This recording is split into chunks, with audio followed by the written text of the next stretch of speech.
you'll see that big spike at 98, and you see the equivalent almost spike at 2016-17.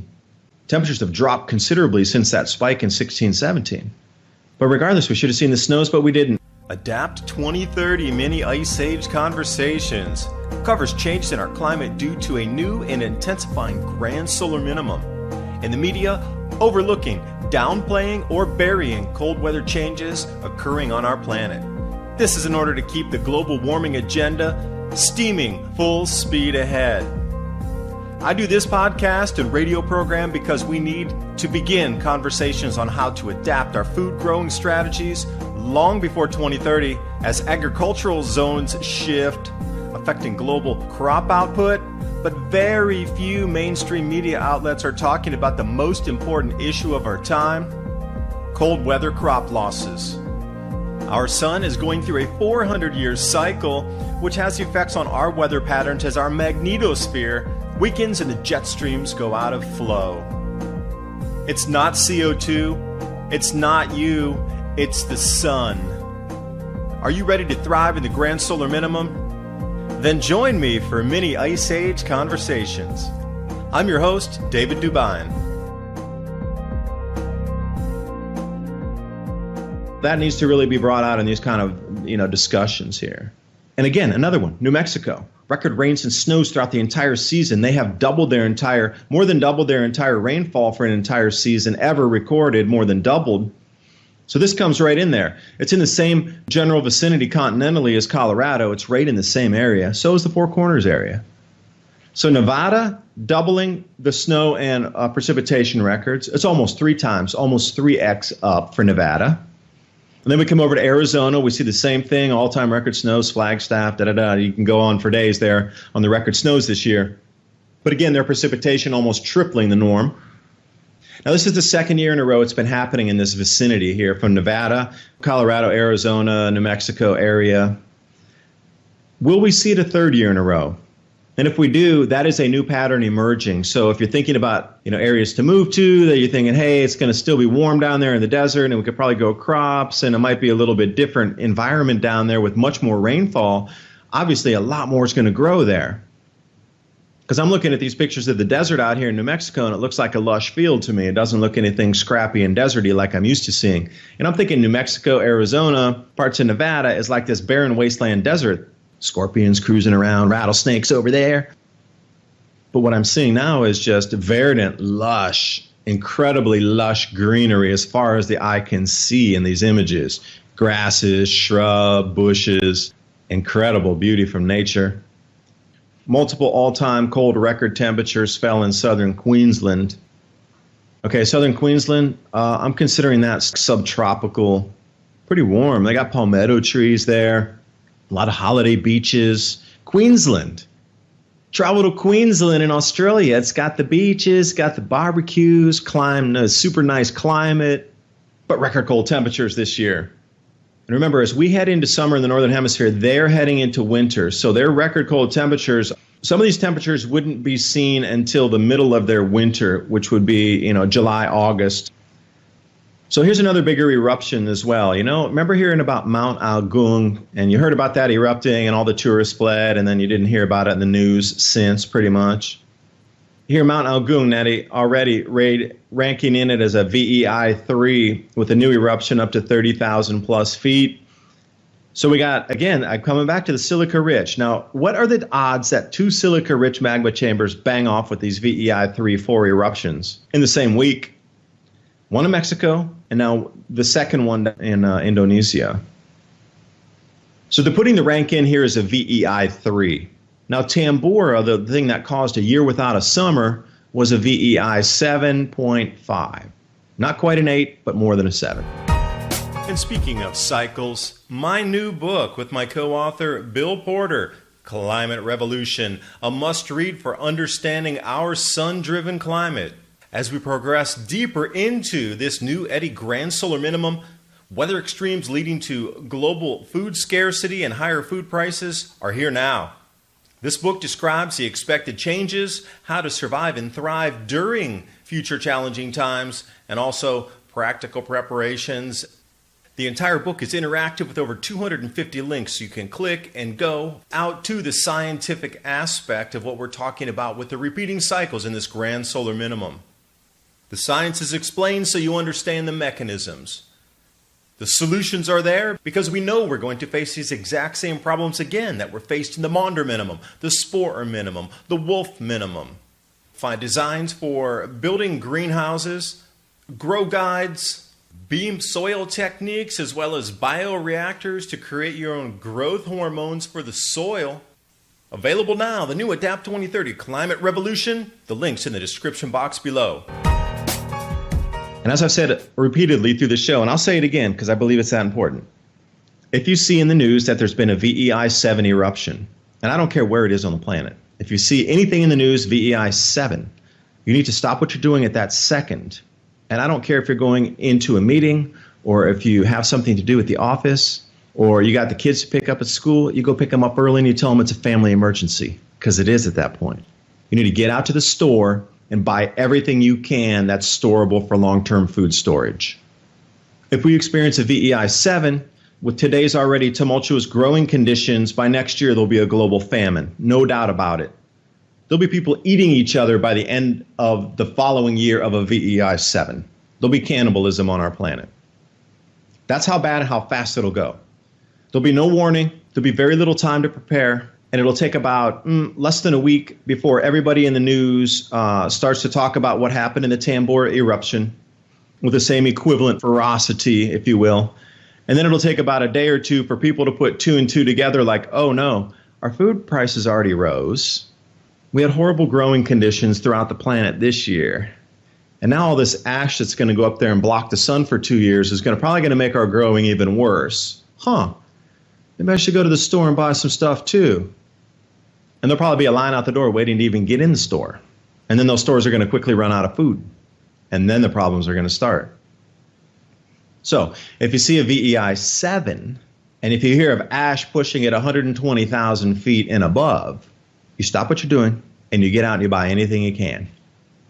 Because these silica-rich chambers are starting to go off here.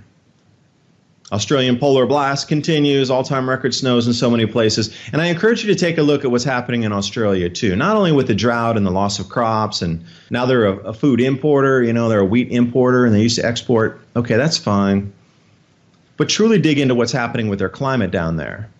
Like everything is all-time record whatever as we move into this winter season with them. It's incredible. What was forecast for Australia was it's supposed to get hotter, but now it's the complete opposite, and same with New Zealand. They've broken every record ever set for cold already in both places, and snow, and the winter hasn't even started officially yet. And then Al Gore, so aproposly, is there to talk about climate change mitigation because of a heating world, yet he arrives in the coldest conditions recorded in the country. I want to bring you over to India, too, because this is another indicator. The Himalayan mountains, fresh snow in Himachal Pradesh in India, closing all the roads nobody's ready for, the snow. It's summertime. Midsummer snow in Kashmir. Heavy snow in the Arctic Circle. Summer in Russia, heavy snow. What is it? What's going on here? You can't tell me that we're all out here forecasting all these exact changes to happen as we dip into this grand solar minimum, and they're all happening now, yet they're still talking about CO2, not even giving it any time in the media to talk about possibly what's going to happen next year and where our food is. Why don't we start talking about solutions? I am still baffled. The only thing I can possibly think is they're trying to get the greatest loss of life possible and bring us down to within a couple 100 million people. That is the only thing actually is on my radar at the moment. So you're on your own. So when I say you go out to the store and buy as much as you can, some people might think that's selfish. Well, you know what? You're on your own. Nobody's ever going to warn you. So why wouldn't you be selfish for self-survival during the time? If we would have come together globally and said, all right, everybody's going to need to grow gardens and we're all going to have to help each other, and that'd be awesome. Now, at that point, I would be like, we're trying to get through it together. Maybe don't hoard as much. Don't go out and buy as much. We're all trying to still get through it together as a unified globe. But with zero warning, you're completely on your own. You have to do what you can to survive through this. Nobody's going to help you. You're going to have to even start your own communities because the governments aren't doing it for you. So if you see massive eruption, you're going to be on your own completely. You think anybody's going to whisk right in and knock on your front door and give you food because we're not growing any because of the following year's crop wipeouts after a huge eruption if it were to occur?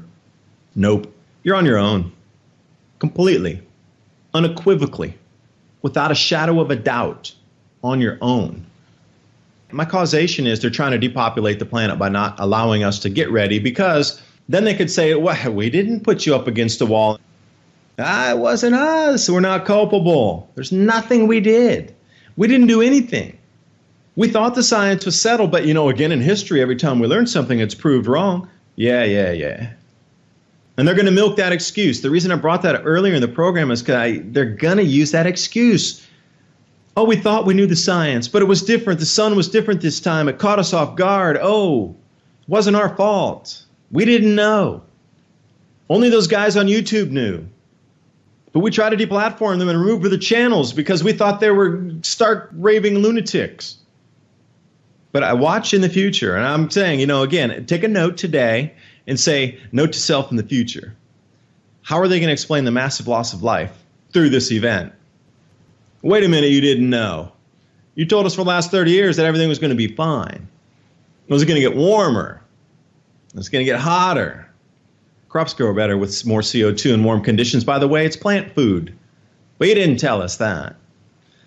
So these signals here of fresh snowfall in Himachal Pradesh and the summer snows in Kashmir, okay, I understand it's the Himalaya. But it's not the top of the Himalaya. I've actually been to these two places before. They're at about 6,000 feet. The news media will come out and go, oh, snow in the Himalaya. And you'll be like, oh, okay, snow in the Himalaya, Mount Everest. Okay, it could snow up there at 29,000 feet. Cool, no problem. It's snow in the Himalaya. And that's the way they're trying to portray it in these news stories. It's not snow in the Himalaya. It is snow at 6,000 feet going into summer in areas that have pine trees growing because they're at 6,000 feet in their resort towns in Shimla, for example, that a lot of people go to escape the heat from New Delhi during the summer. They go up to 6,000 feet and it's cooler up there. This is not the top of the Himalaya like they're trying to portray it in the media. And when I see these pictures in Kashmir, they're those super big giant flakes covering all the pine trees, covering all the ground where you can't see any ground. Everything is white in the picture. Rooftops are white. Houses are white on the roofs. The entire landscape is white, and all the pine trees are covered in white. It looks like it could be, a mid-November snow, a December snow. It's actually that deep. And then I'll come up to the Arctic Circle snow here. This comes off Sputnik. Got 5 inches of snow coming down. The city called Salynkard and Labinth Nangi, Russia. And then there's a whole bunch of other areas on the periphery there that didn't get as much snow, but they're still coming down enough to cover roofs. Malaysia, 5 meters of rain in some places. This comes off the Straits Time. You got to realize 5 meters, how much is that? It's 15 feet. Now, I don't know if they're talking about the creeks swelling to that much or actually that much came out of the atmosphere. But if it is, that's an atmospheric compression event sandwiched right over the tropical zones. And you look back in history and you start to take a look at the drought. So they've reconstructed the drought. Quite a nice extent here. So if you go back, you can take a look at where the droughts were in Asia in the 1640s. And then they brought it up to like 1720.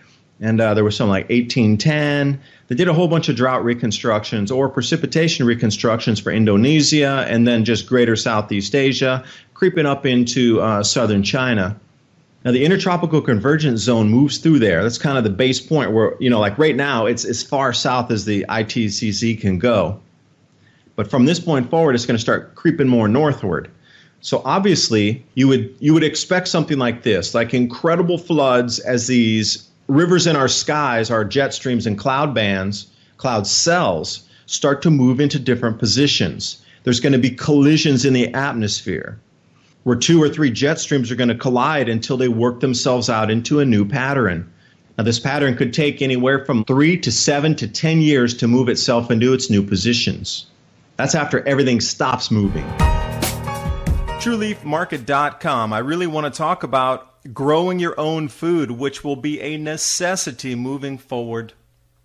There's so many ways that we can go about growing different types of vegetables that we're going to need. Microgreens are incredibly nutritious. They're super fast to grow. In less than a week, you can have something that you can eat. Also, sprouts. We can get those a little bit taller, a little more dense, a little bit larger volume on the vegetation mass coming off of there. So how do you know what kind of sprouts to grow? How about wheatgrass or herbs? What about different types of herbs that we can add to our foods? Now, what I just described to you, there's a full range of starter guides there at trueleafmarket.com for you to take a look at. Even if it's just for your own knowledge and you don't purchase something from them, at least get the information so you know how to grow microgreens, you know how to grow sprouts, you understand what some of the herbs are for. trueleafmarket.com. Use the link below and give yourself the gift of organic and heirloom seeds. Since we're in the beginning of the changes right now, you would expect a lot of these types of events to happen because we're in the beginning of the movement of all of our atmosphere into new places. Now, eventually it'll settle. So give it to about 2025 or 6, and that'll be the end point where all the new shifts will have occurred. Then from that point, it'll take about 3 to 7 years for everything to stabilize to where the rain patterns should come back to normal again. But wherever you are, if you're going into a drought, that's going to continue to get more heavy drought. If you're coming into a rain situation, it's just you're going to get more rain indefinitely for at least the next 3 decades. Let's put it at that. This is the way this is working out here. And these heavy rains across Bulgaria, Romania, these are the main corn growing zones. Whatever was in the fields there, they're talking about half, 50% of everything that is in the fields has been wiped out. And this is over for Romania. And again, they produce 13% of all the corn in the EU. Accra, Ghana. Now, I talked about Ghana last week, but I wanted to give you a little small update. So last week, the information was sketchy. The storm had just occurred, and it was ongoing during that time. So as they were putting out the announcement, it was at the time of this radio program. So what I wanted to do was revisit this because this is a perfect example of new weather zones and weather bands and jet streams and cloud cells pushing into new directions. Now, I was unaware how intense the storm was. And they were talking about a year's worth of rain in a day. But it wasn't spread out over 24 hours as such. Like when I said a year's worth of rain, you might think, okay, well, it took them 24 hours and probably each month took about, maybe 2 hours or something like this. No, I didn't realize everything was sandwiched in pretty much about 2 hours. Now, it had started raining heavily, and it did rain.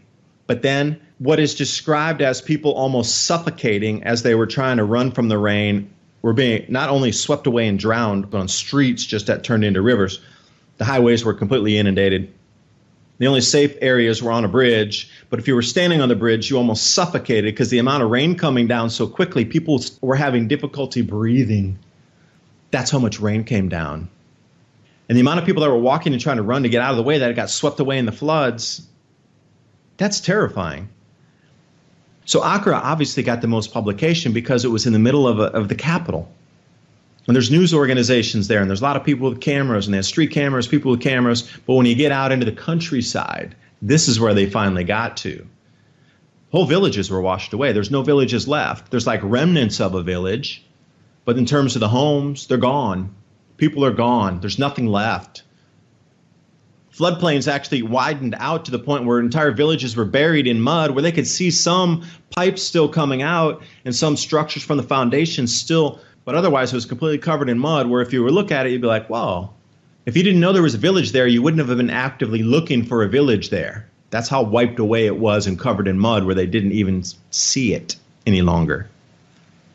Trees were wiped away. Everything was wiped away. It was a massive flood. This is like an inland sea flood kind of thing. Incredible amounts of moisture coming down in the atmosphere here. These changes are real, and they're going to amplify. And the more they amplify, the more it's going to upset the balance of society. And as the balance of society gets upset, the more governments are going to want to curtail the flow of information into, just like we've seen always through history. They're only going to want their megaphone voice pieces giving the information. Because once you understand the ramifications of what we're going into with these food losses and grand solar minimum, you're going to shift your spending habits. You're probably not going to pay your taxes. So the deeper we go into the economic losses and the deeper we go into food price rises and the true state of our world, when it comes to the climate and your food prices, it's going to skyrocket. It's going to go in a different direction, especially when there's food riots that unfold. You can see there'll be a curtailing of the media here. This video is brought to you by our friends at TrueLeafMarket.com. Heirloom and organic seeds for any grow zone on our planet.